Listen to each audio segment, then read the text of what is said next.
Bismillahirrahmanirrahim. Dear students, Assalamu alaikum. Today our lecture based on perturbation theory.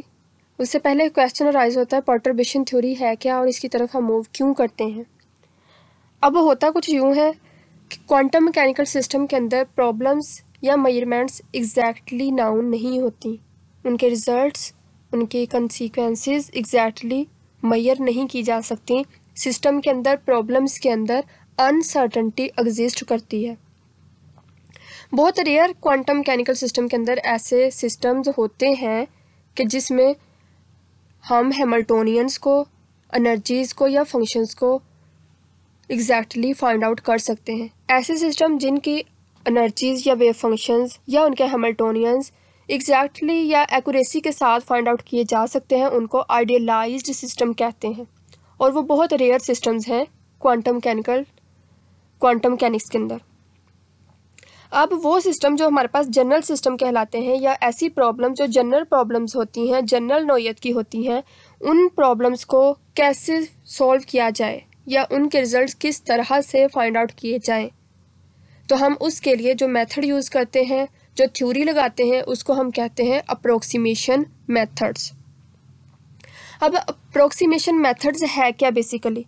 अब देखिए, जैसे कि आप जानते हैं कि अगर किसी भी सिस्टम के अंदर या किसी भी चीज़ में 100% एक्यूरेसी नहीं पाई जाती तो हम क्या करते हैं, हम उसके नियरली इक्वल जाने की कोशिश करते हैं, हम उनके तकरीबन इक्वल जाने की कोशिश करते हैं। हम ऐसे रिज़ल्ट फाइंड आउट करने की कोशिश करते हैं जो कि 98% एक्यूरेसी रखते हों या 99% एक्यूरेसी रखते हों या 99 पॉइंट समथिंग एक्यूरेसी रखते हों कि वो नियरली इक्वल टू 100 जाने की कोशिश करते हों। ऐसी सिचुएशन में हमारे पास जो मेथड्स अवेलेबल हैं, there are most commonly 3 kinds of methods. Those are called approximation methods and from one is perturbation theory, second one is variational method and third one is WKB method। जब हम perturbation theory की बात करते हैं तो perturbation theory की भी 2 आगे फर्दर टाइप हैं, जिसमें फर्स्ट वन है time independent perturbation theory and second one है टाइम डिपेंडेंट perturbation theory। और टाइम इंडिपेंडेंट perturbation theory की अगर हम बात करते हैं तो उसमें भी फर्दर फिर हमें सब डिवीज़न करनी होती है डीजनरेट लेवल्स के लिए और नॉन डीजनरेट लेवल्स के लिए। तो आज का लेक्चर बेसिकली हम मूव करेंगे, सबसे पहले स्टार्ट करेंगे परटर्बेशन थ्योरी के लिए।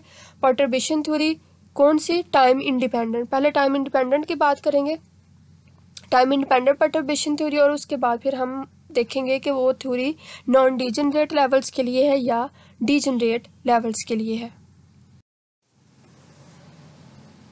तो जैसे मैंने अभी बताया है कि हमें अप्रोक्सीमेशन मेथड्स कब लगाने होते हैं। हम अप्रोक्सीमेशन मेथड्स बेसिकली लगाते हैं स्टेशनरी स्टेट्स के लिए। स्टेशनरी स्टेट्स का मतलब कि जिनमें हमारे पास वेरिएशन या डिफरेंस जो होता है वो स्लाइट डिफरेंस की फॉर्म में या स्लाइट वेरिएशंस की फॉर्म में होता है। अब जैसे कि मैंने बताया कि क्वांटम मैकेनिक्स के अंदर जो सिस्टम्स होते हैं उनके अंदर जो प्रॉब्लम्स होती हैं वो एग्जैक्टली नाउन नहीं होती, एग्जैक्टली सॉल्वेबल नहीं होती। बहुत रेयर सिस्टम्स ऐसे हैं जो कि आइडियल सिस्टम होते हैं, उनके अंदर हम जब श्रोडिंगर इक्वेशन लगाते हैं या उनके हैमिल्टोनियन फाइंड आउट करते हैं तो उनके रिजल्ट हम नियरली इक्वल या एग्जैक्टली फाइंड आउट कर सकते हैं। तो ऐसे सिस्टम जो कि हमारे पास जनरल सिस्टम कहलाते हैं, जिनकी प्रॉब्लम्स जनरल नौयत की होती हैं, आम नौयत की होती हैं, उसके लिए हमें अप्लाई करने होते हैं अप्रोक्सीमेशन मेथड। अप्रोक्सीमेशन मेथड जैसे कि हम जानते हैं 3 काइंड्स के हैं, जिसमें परटर्बेशन थ्योरी है, वेरिएशनल मेथड है, WKB मेथड है। इन तीनों मेथड्स का अपना एरिया है, अपना जो जोन है एप्लीकेबिलिटी का, कि अप्लाई करने का, इनको हम कब अप्लाई कर सकते हैं, तो वो इनका अपना एक एरिया है, जोन है, कुछ रिक्वायरमेंट्स है। उसके बाद जो हमारे पास स्टेशनरी स्टेट्स की जब हम बात करते हैं तो मैंने कहा है कि स्टेशनरी स्टेट्स के लिए जब हमें बात करनी होती है, हमें प्रॉब्लम्स को सॉल्व करना होता है, तो जो हम मोस्ट कॉमन काइंड्स के मेथड हैं जिसमें परटर्बेशन थ्योरी है, वेरिएशनल मेथड है और WKB मेथड है, हम उसको अप्लाई करते हैं। तो अगर हम फर्स्ट वन जो परटर्बेशन थ्योरी है उसकी बात करते हैं तो परटर्बेशन थ्योरी हमें किसके बारे में बताती है? परटर्बेशन थ्योरी हमें बताती है उन प्रॉब्लम्स के बारे में जिनमें स्लाइट डिफरेंस होता है। अब स्लाइट डिफरेंस का क्या मतलब है? स्लाइट डिफरेंस का मतलब ये है कि ऐसी प्रॉब्लम, फॉर एग्जांपल एक रफ सी एग्जांपल देती हूँ, ये कहीं से कोट की हुई एग्जांपल नहीं है, मतलब ये किसी साइंटिस्ट की या किसी की कोट की हुई एग्जांपल नहीं है, ये मैं अपने तौर पर ही आपको बता रही हूँ परटर्बेशन थ्योरी के लिए। फॉर एग्जांपल आप टाइम मेजर करते हैं, टाइम आप कैसे मेजर करेंगे, आप उसको रफली 2 तरीक़ों से मेजर करते हैं। फॉर एग्जांपल आप एक वॉच के थ्रू करते हैं और एक आप सन रेज के थ्रू इंटेंसिटी फाइंड आउट करके आप टाइम के बारे में बताते हैं।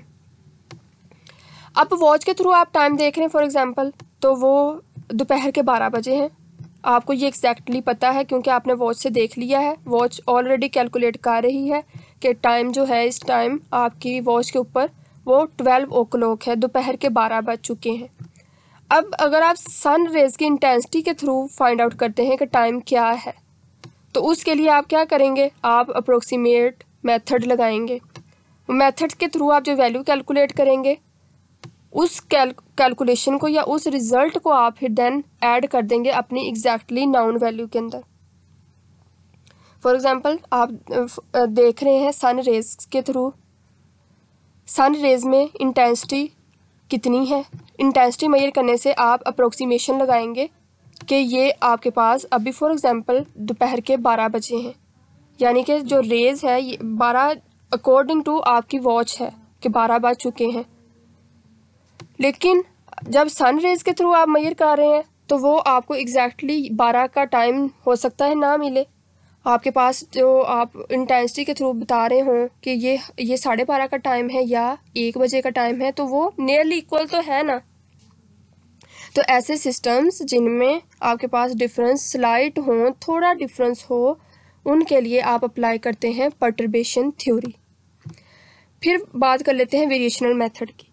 वेरिएशनल मेथड ऐसा मेथड जिसमें नाम से ही शो हो रहा है कि इसमें वेरिएशन होगी। वेरिएशन कितनी होगी, स्लाइट वेरिएशन। स्लाइट वेरिएशन जब किसी सिस्टम के अंदर होगी तो उसके लिए हम फिर अप्लाई करेंगे वेरिएशनल मेथड।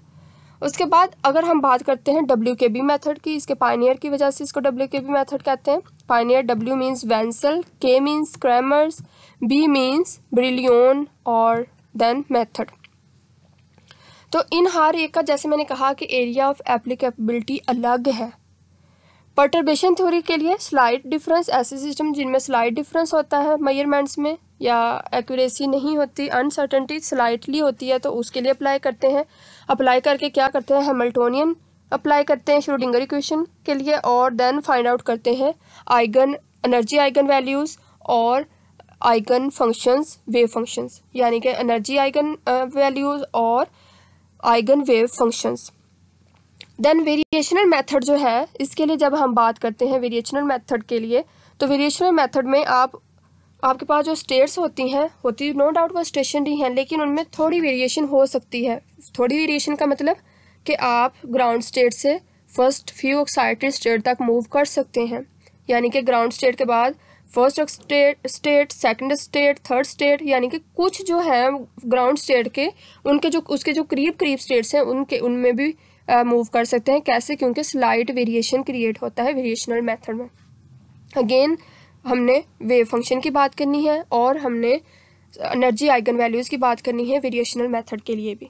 उसके बाद WKB मेथड कब अप्लाई होता है। WKB मेथड में भी हमें एनर्जी वैल्यूज़ निकालनी होती हैं, हमें वेव फंक्शन निकालने होते हैं, लेकिन कब, जब हम क्लासिकली उनको ऑब्जर्व कर रहे होते हैं, क्लासिकल रूल्स, हम क्लासिकल लॉज को अप्लाई कर रहे होते हैं। तो क्लासिकल लॉज की एप्लीकेशन को देखते हुए, क्लासिकल पॉइंट ऑफ व्यू से जब हम वेव फंक्शंस या हम एनर्जी वैल्यूज़ निकालते हैं तो हम उसके लिए फिर लगाते हैं WKB मेथड। तो आज के लेक्चर में हम जो है पहले स्टडी कर लेते हैं परटर्बेशन थ्योरी, उसके बाद फिर परटर्बेशन थ्योरी के फर्दर टू फॉर्म्स हैं, उसके बाद फिर मूव करेंगे वेरिएशनल मेथड की तरफ और उसके बाद फिर होगा हमारे पास WKB मेथड। तो जैसे मैंने अभी बता दिया है कि इन तीनों का जो है एरिया ऑफ एप्लीकेबिलिटी अलग है परटर्बेशन थ्योरी के लिए, उन्हीं चीज़ों को मैंने यहाँ पे सम अप करके राइट भी कर दिया है। अगर आपको क्लियर ना हुआ हो कि जो परटर्बेशन थ्योरी है ऐसे सिस्टम के लिए हम अप्लाई करते हैं जो सिस्टम में जिसमें स्लाइड डिफरेंस होता है, प्रॉब्लम में स्लाइड डिफरेंस होता है, हम उस डिफरेंस को हम सॉर्ट आउट करते हैं, सॉल्व करते हैं। जो रिज़ल्ट आता है वो लाइक एक करेक्शन फैक्टर कहलाता है। और उस करेक्शन फैक्टर को हम, जो हमें ओरिजिनल वैल्यू नाउन होती है, जिसको हम रीच करना चाह रहे होते, जिस पे हम पहुंचना चाह रहे होते, उसमें हम ऐड करते हैं और इस तरह से हम अननोन वैल्यू निकाल लेते हैं वेव फंक्शंस की और एनर्जी वैल्यूज़ की। अब ऐसे सिस्टम जिनको ना तो हम एग्जैक्टली सॉल्व कर सकते हैं और ना ही हम उनमें स्मॉल करेक्शन को फाइंड आउट कर सकते हैं, कि ऐसा सिस्टम है जिसमें ना तो हमें उसका हैमिल्टोनियन जो है उसको एग्जैक्टली सॉल्व कर सकते हैं और ना ही हम उसमें अप्रॉक्सीमेट लगाकर उसका रिजल्ट जो है वो स्मॉल करेक्शन के थ्रू फाइंड आउट करके तो उसको ऐड करके निकाल सकते हैं, जैसे परटर्बेशन थ्योरी में करते हैं। तो ऐसे सिस्टम के लिए फिर हमें मूव करना पड़ता है वेरिएशनल मेथड की तरफ और WKB अप्रोक्सीमेशन या WKB मेथड की तरफ। अगेन वेरिएशनल मेथड कब यूज़फुल होता है, इसके लिए हमें, जब अगेन मैंने कहा है कि हम वेरिएशनल मेथड को भी ऐसे सिस्टम के लिए यूज़ करते हैं जिसमें हमारे पास जो डिफरेंस होता है वो स्लाइट होता है, डिफरेंस नहीं, वेरिएशन इसमें स्लाइट होती है।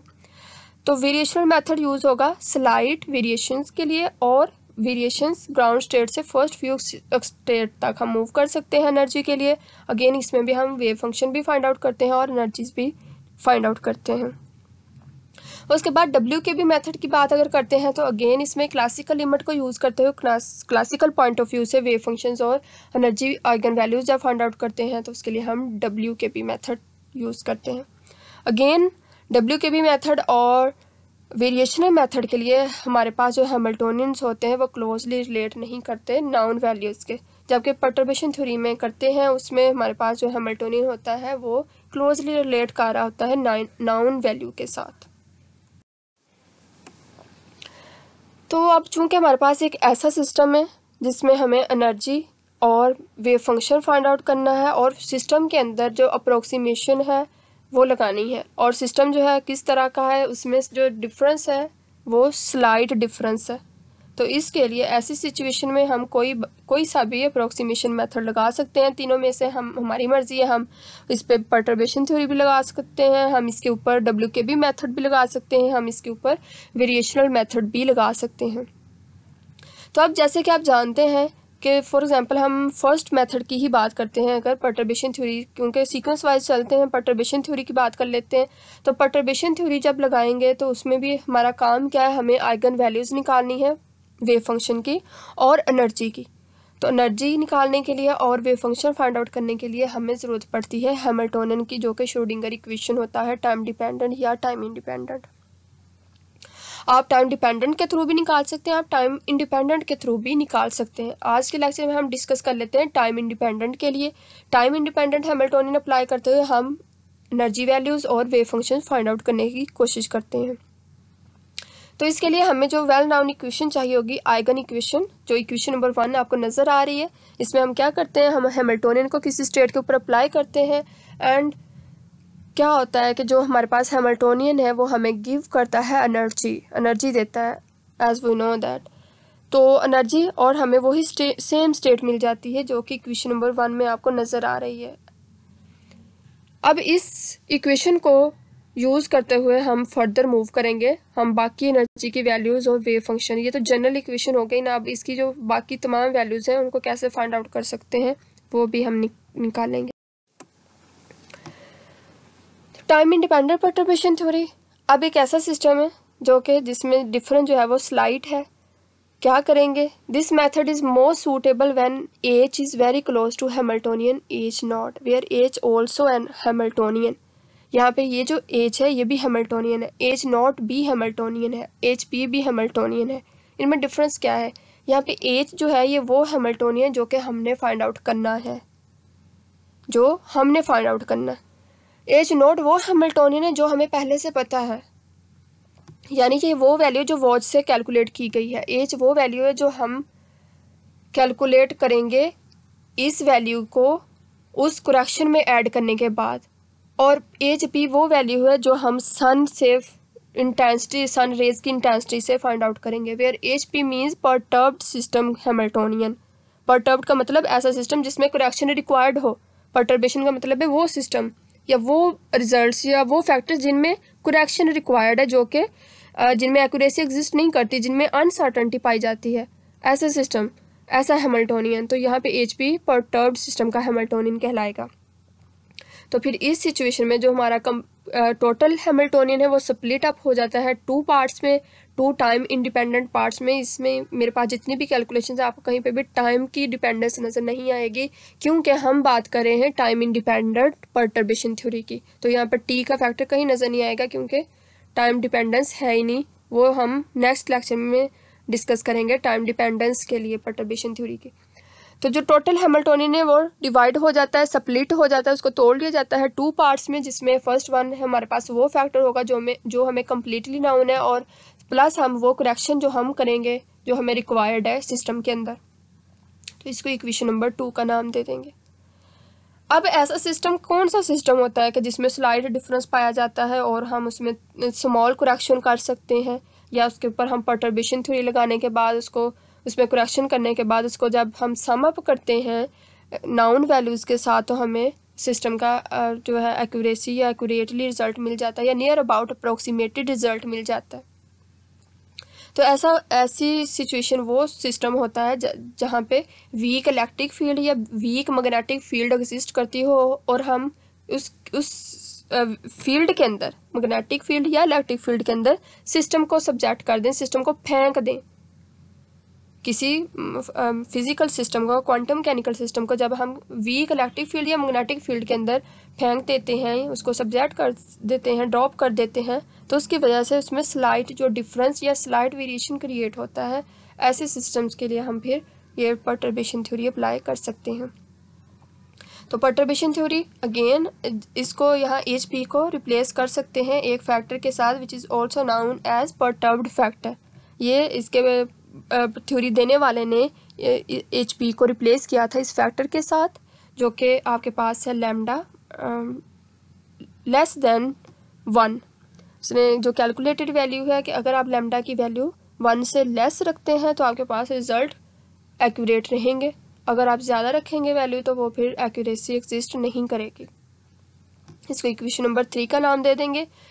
अब इक्वेशन नंबर 1, 2 और 3 को हम यूज़ कर सकते हैं कैसे, देखें। इक्वेशन नंबर 1, 2 और 3 को मैंने दोबारा से, क्योंकि हमें इनकी ज़रूरत है तो मैंने इनको हाईलाइट कर लिया है। कैसे, देखें यहाँ पे हम एज की वैल्यू पुट कर सकते हैं।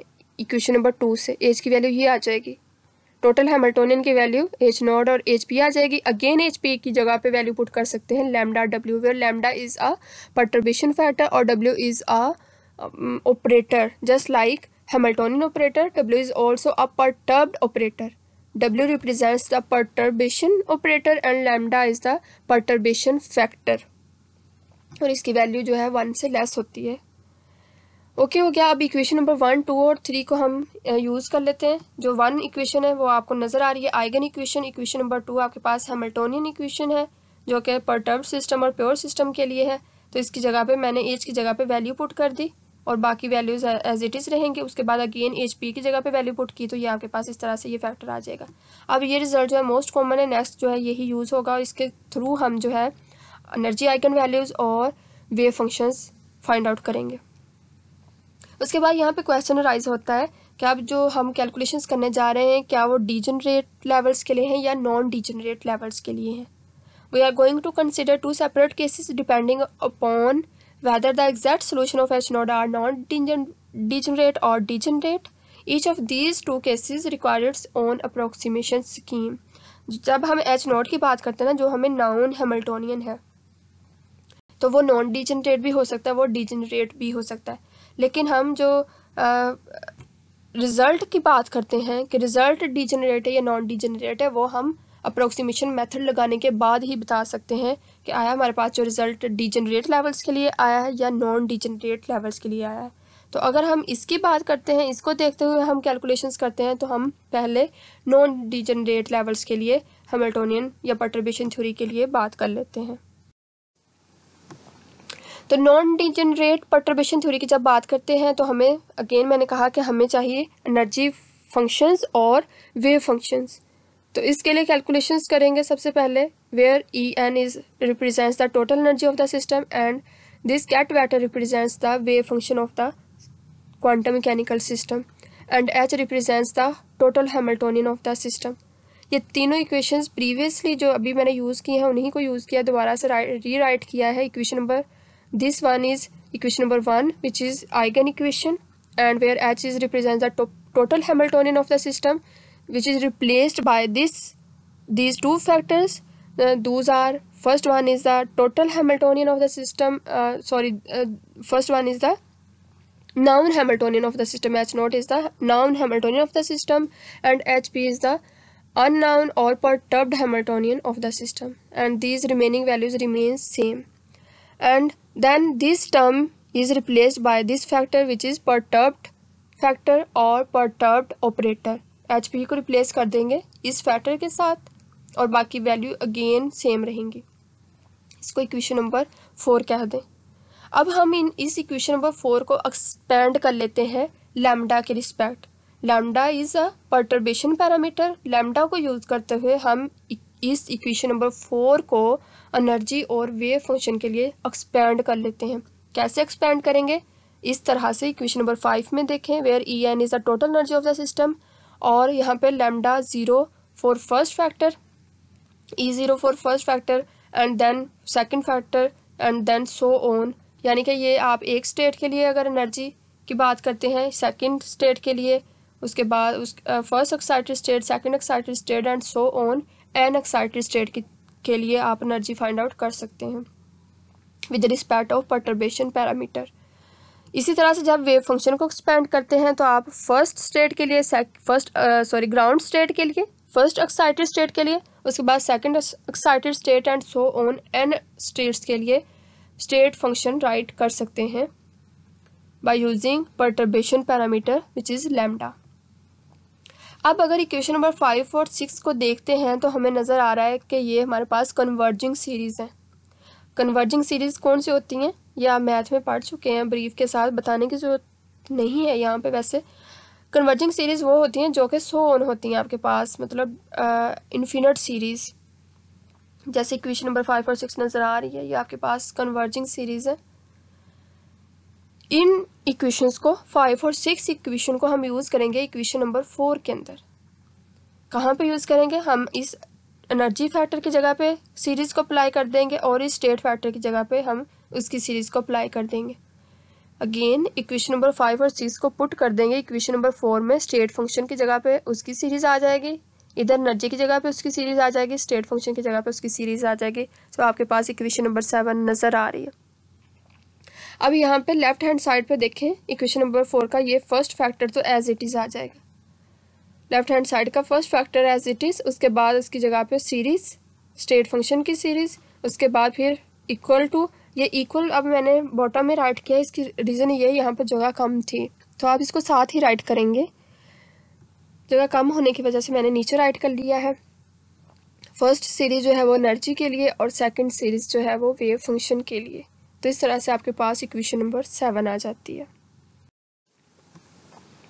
अब चूंकि मुझे इक्वेशन नंबर 7 की दोबारा से ज़रूरत थी इसलिए मैंने उसको हाईलाइट ब्लॉक कर लिया है। ब्लॉक के अंदर जो आपको नज़र आ रही है इक्वेशन नंबर 7 है। इसकी ज़रूरत है, क्यों ज़रूरत है? क्योंकि यहाँ से मैंने लैम्डा के फैक्टर्स को, लैम्डा के कोफिशिएंट्स को कंपेयर करना है। अब हम अगर थोड़ा सा गौर करते हैं इस इक्वेशन नंबर 7 के ऊपर तो लैम्डा की जो सबसे लोएस्ट वैल्यू है वो लैम्डा 0 से स्टार्ट हो रही है। आप देख सकते हैं लैम्डा 0 से आपको नज़र आ रहा है जो लोएस्ट वैल्यू है और सो ऑन 1 की तरफ, 2 की तरफ एंड अप टू n की तरफ मूव कर रहा है लैम्डा। क्योंकि लैम्डा जो है वो फैक्टर है जो परटर्ब्ड फैक्टर है और इसी के थ्रू हमें करेक्शन रिक्वायर्ड है, तो इसलिए मैं लैम्डा के थ्रू जो कोएफिशिएंट्स हैं उनको कंपेयर कर लेती हूँ। जो स्मॉलेस्ट वैल्यू है वो लैम्डा 0 है, इसलिए फर्स्ट फैक्टर लैम्डा 0 के लिए जब कंपेयर करूँगी इक्वेशन नंबर 7 में तो लेफ्ट हैंड साइड के लिए सेपरेटली कर लेंगे, राइट हैंड साइड के लिए सेपरेटली कर लेंगे। लेफ्ट हैंड साइड की बात करते हैं तो हमें जो लैम्डा 0 है वो इधर बस नज़र आ रहा है इस फैक्टर के अंदर। तो इस फैक्टर के साथ अगेन ये दोनों फैक्टर भी मल्टीप्लाई हो रहे हैं। तो पहला जब फैक्टर है जब इसके साथ मल्टीप्लाई होगा तो यहाँ से आ जाएगा एच नॉट और साई फैक्टर और पर रेज़ टू 0। तो ये आपको इक्वेशन नंबर 8 की लेफ्ट हैंड साइड पर नज़र आ रहा है। और जब इसको इसके साथ मल्टीप्लाई करते हैं तो ये आपके पास लैम्डा 0, ये लैम्डा 1 है, तो ये वैल्यू आपके लिए सूटेबल नहीं होगी क्योंकि ये लैम्डा 1 हो जाएगा। फिर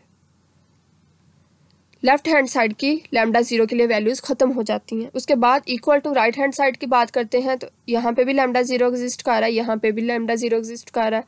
इट्स मीन यहाँ पे आपके पास जब लैम्डा 0 को कंपेयर करते हैं तो यहाँ से ई एन की वैल्यू पर रेज़ टू 0 आ जाएगी और इधर से आपके पास साई एन की वैल्यू पर रेज़ टू 0 आ जाएगी। और क्योंकि ये दोनों मल्टीप्लाई हो रही हैं इसलिए इनके दरमियान में कोई साइन नहीं है।